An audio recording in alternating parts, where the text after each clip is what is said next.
What's up, Cougar fans? Welcome to the Week 3 edition of Women's Soccer Coaches Weekly. How you doing? I'm doing great. Good. Well, let's recap your week. You fell to Elmhurst, you fell to Dubuque. I want to talk about those games. Shut out in both those games, unfortunately. Can you talk about, was it a defensive strategy or just not enough offensive performance? What kind of went into those games?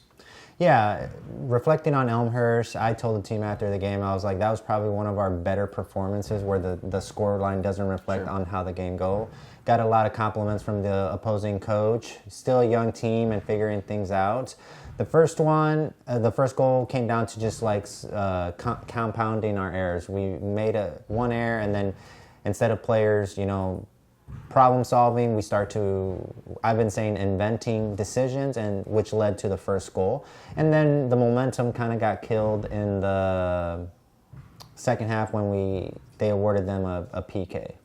So at that point, we're still trying to get into the game, and again, we didn't capitalize on our opportunities and weren't able to get back into it with Elmhurst. But again, I thought that was a good performance for the team. They showed that they're starting to apply the things that they've been working on and how they're going to create those chances. Versus Dubuque, we just, in a nutshell, we didn't show up in the first half, which that's where they got the momentum. Dubuque, they're playing at home, and they're a very, very talented team. They play a certain style, and they're efficient with it. And we just, instead of trying to play our game, we tried to match their intensity, which didn't play into our favor. The second half, we played much better, and again, we gave up a goal off of a corner kick. But for those two performances, again, I don't like the results, but I like the progress that we're having. And you said, especially with a young team, like you'd like to see that progression as the year goes on. And it's still such, an early part in the season. Can you talk about maybe one or two of those younger players, the freshmen, that have come in and stepped up in terms of minutes played and contributing to the team's overall success? Yeah, already I can talk about a player in each of the line. So in the back line, Wheelock is doing really well at,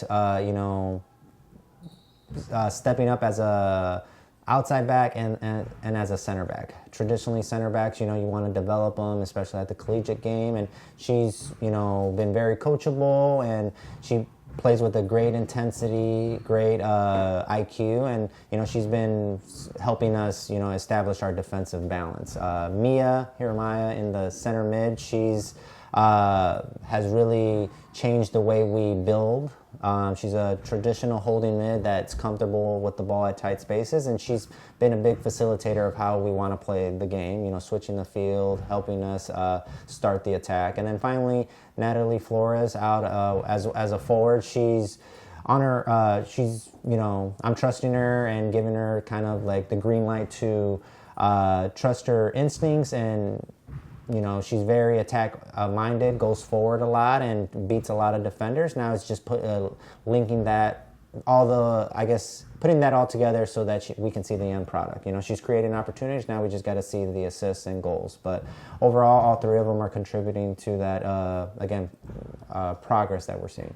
So this upcoming Sunday, you're going to get to travel to St. Ambrose and partake in a reserve game, I guess is what you call that. So what does that mean for the program to be able to get extra minutes for a lot of your squad that maybe is not going to play in a typical varsity game, but is going to have the opportunity to show what they can do and get comfortable at the college speed in an opportunity like that? Yeah, great question. I wanted to take that as an opportunity to your point, give players to get more minutes, help them with fitness, help them with, game strategies, tactics, and overall just touches on the ball. I think within the NCAA rules, if we can use those opportunities, I think it gives us, it can set us up for success in the near future. So I don't view it as a reserve game. I view it as maybe a mid-season scrimmage. I do more than likely will travel the majority of the team for support aspects, but not everyone will play. And we just treat it as a normal game to allow us to continue to grow. Absolutely. So let's talk about this Saturday. You're going to have another chance to go out and compete with your team against Great Lakes. So that's going to be at 11 o'clock here in River Forest. What do you got to do to come away with a win? I mean, in a nutshell, we got to protect our home field. We're 3-0 at home. We're 0-3 away, so that's something to play for. Establish that we're a tough team to beat at home. We train on this turf.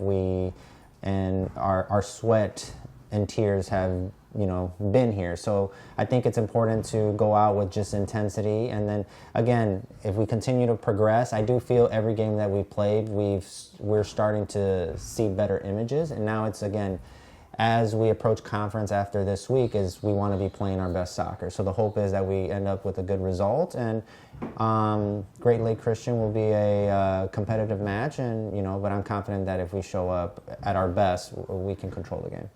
Well, I look forward to watching that play out on Saturday before we go to battle as well. So for more information on CUC women's soccer, head to cucougars.com. Coach, thank you very much. Thank you for having me. Roll Cougs.